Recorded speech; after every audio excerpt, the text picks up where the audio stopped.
나무 의자와 늙은 여자. 이른 봄 오후, 용산공원 가장자리에 매화 꽃이 하얗게 피어나기 시작하면 지나가는 사람이라면 누구나 고개를 돌려 뒤돌아보게 만드는 친숙한 이미지가 있습니다.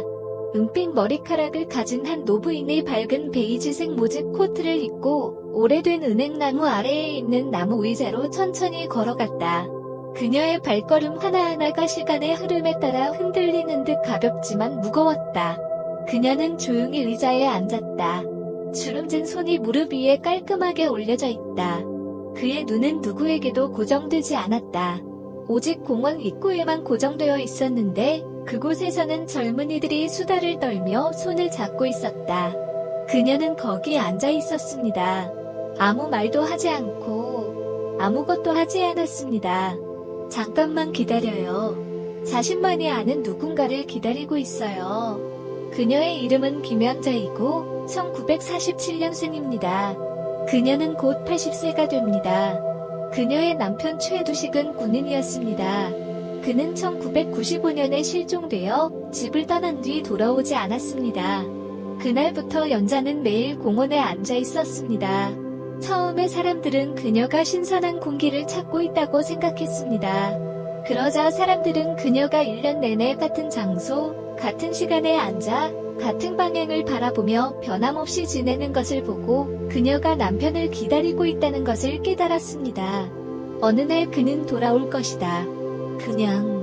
그는 집으로 가는 길을 잃어버렸어요. 호기심 많은 어린 소년이 그녀에게 왜 계속 거기에 앉아있느냐고 물었을 때 그녀가 한 말은 오직 하나뿐이었습니다. 몇 년 전 두식 씨가 실종되기 전까지는 매주 토요일 오후마다 공원에 가서 아내가 장사를 마칠 때까지 기다렸다고 합니다. 그들은 나무 아래 나무 의자에 앉아 서둘러 사온 조개죽 한 그릇을 먹고 나서 함께 집으로 걸어갔다. 그 의자는 지금은 희미해졌습니다. 하지만 함께 앉아있는 노부부의 모습은 아직도 많은 이웃 주민들의 기억 속에 살아있습니다. 그의 봄, 연자는 언제나 그렇듯 의자에 앉았다. 그녀는 티슈팩을 열고 가장자리가 다른 오래된 파란색 손수건을 꺼냈는데 그때 그녀의 손이 떨렸다. 그것은 두식 씨가 매년 여름마다 땀을 닦는데 사용하던 수건이었습니다. 그녀는 그것을 대체할 수 없는 습관처럼 30년 동안 간직했습니다. 그녀는 하늘을 올려다보았다. 오늘 서울에는 구름 한 점 없었다.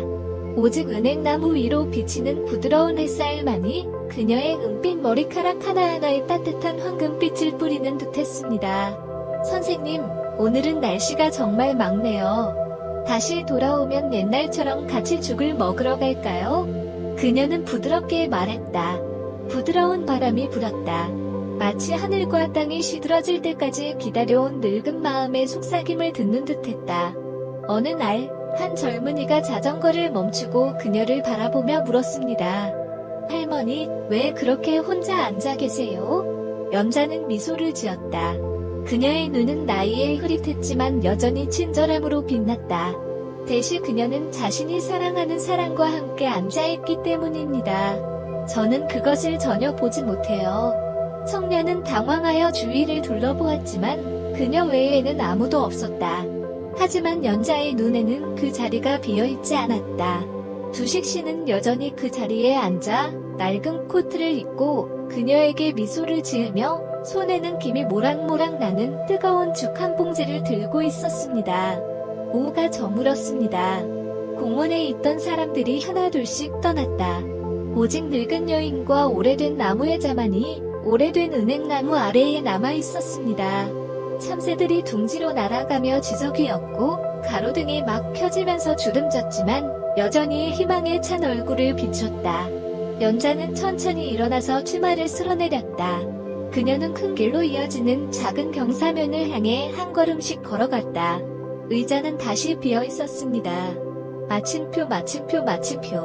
그녀는 내일 돌아올 것이다. 정확히 4시. 그리고 아직도 기다리고 있어요. 마치 지난 30년 동안처럼요. 2부, 그 옛날. 1968년, 서울에는 고층 빌딩도 없고 지하철도 꿈에 불과했던 시절, 연자는 종로의 작은 재단소에서 일하는 21살 소녀였습니다. 매일 아침 그녀는 긴 머리를 하얀 실크 리본으로 묶고 허리에 청 가방을 메고 자갈길을 자전거로 달려 가게에 갑니다. 그녀는 재단소에서 가장 숙련된 사람이에요. 그녀의 바느질은 봄 노래처럼 부드럽습니다.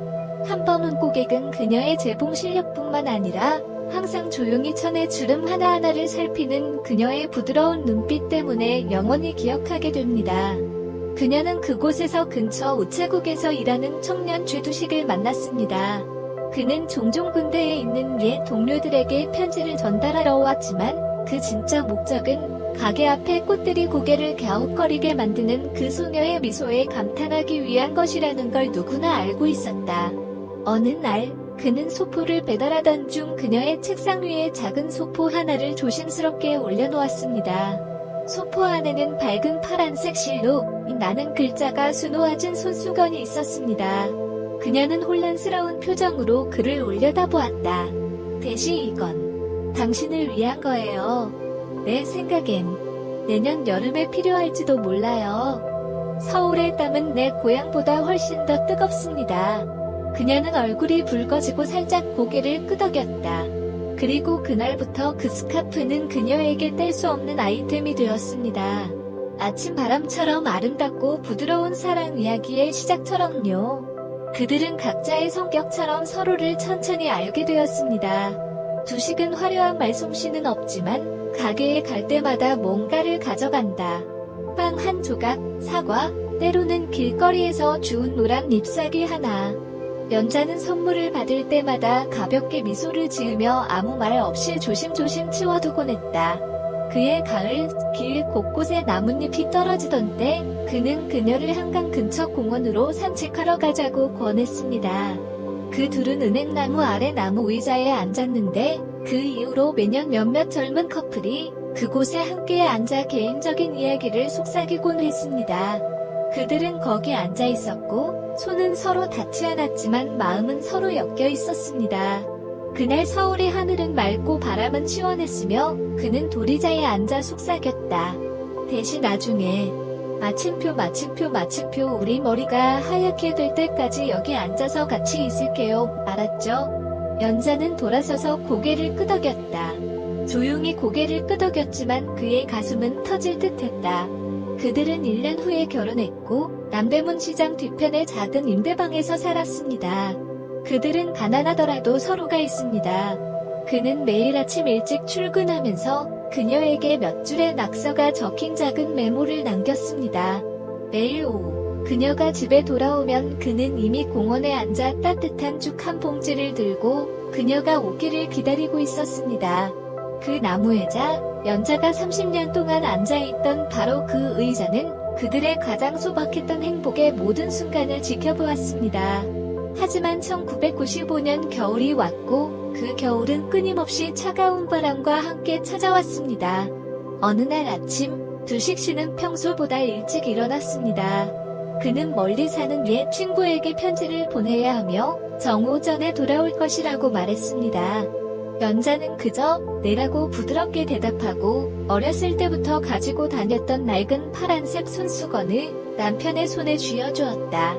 대시 추우니까 바람이 세게 불면 코를 닦으세요. 일찍 집에 와요. 오늘은 당신이 좋아하는 요리를 만들어 드릴게요. 그는 고개를 끄덕이고 걸어갔다.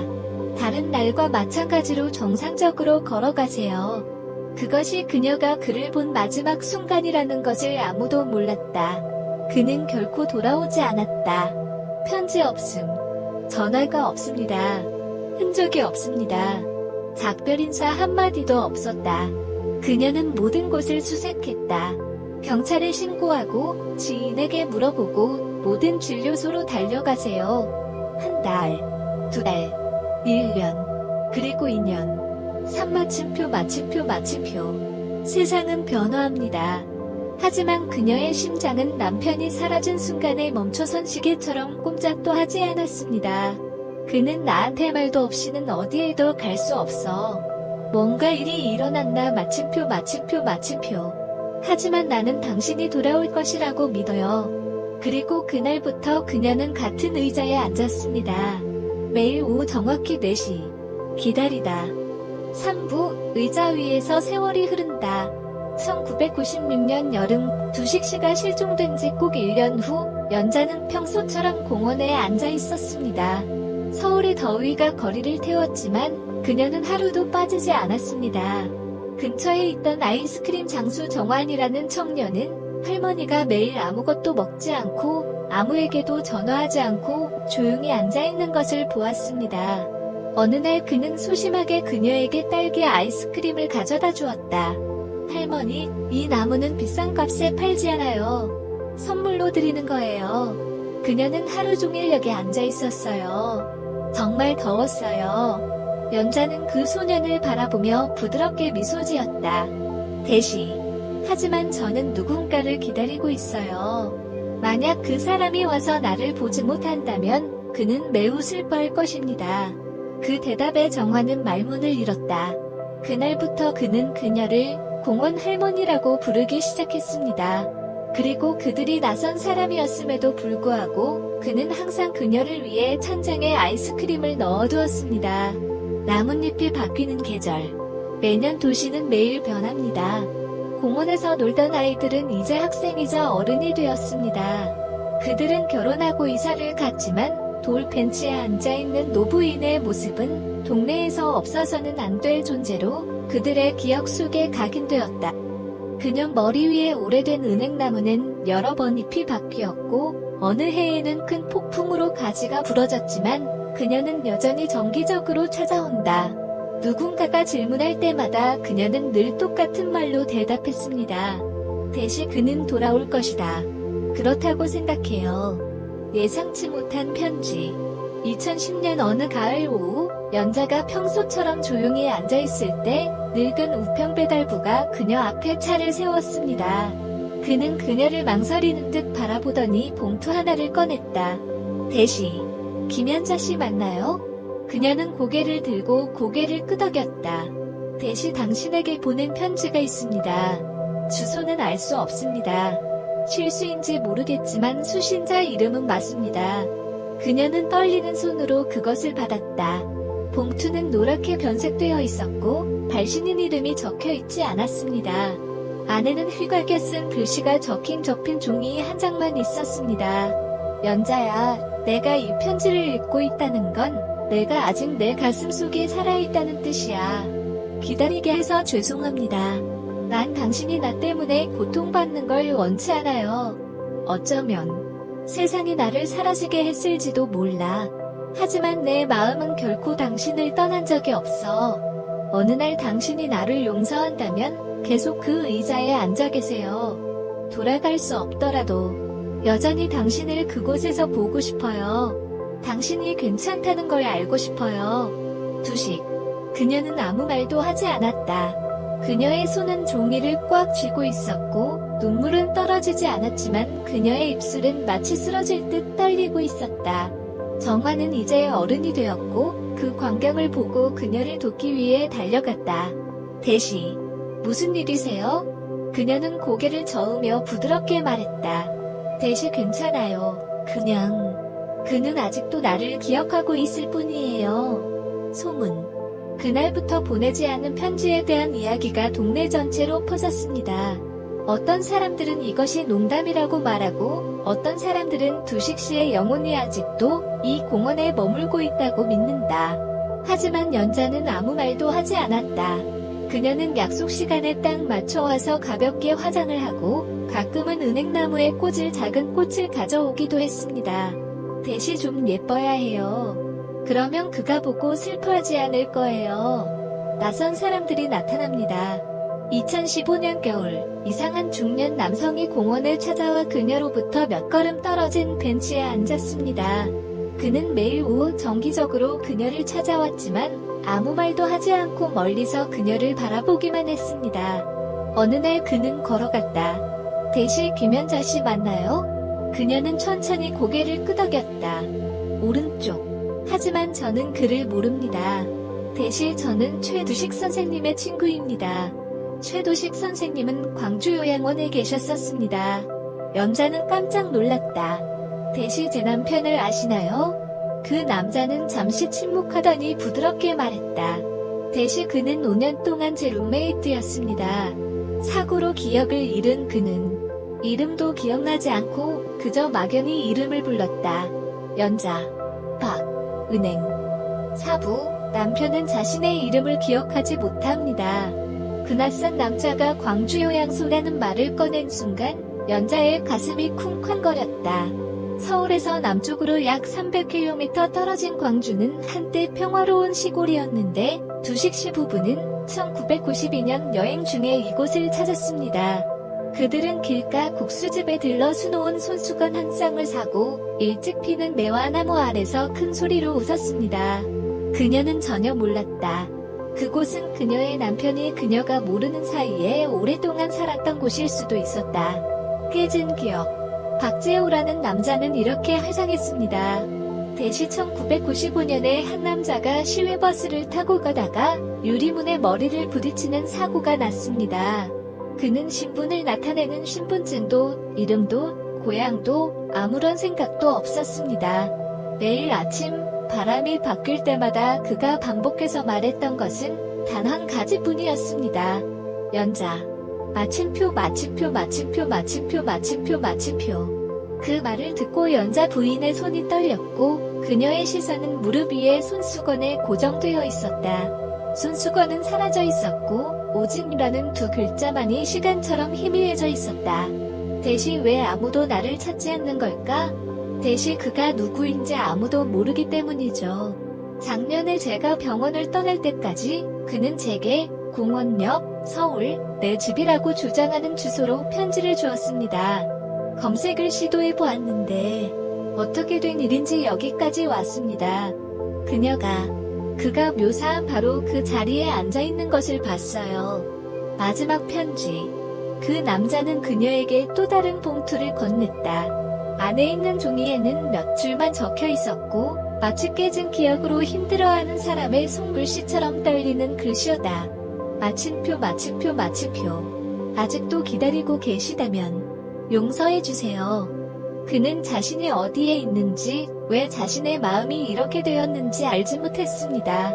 하지만 은행나무에 햇살이 비치는 것을 볼 때마다 당신의 눈이 생각납니다. 죄송합니다. 나를 너무 오랫동안 혼자 두어서 미안해. 두식.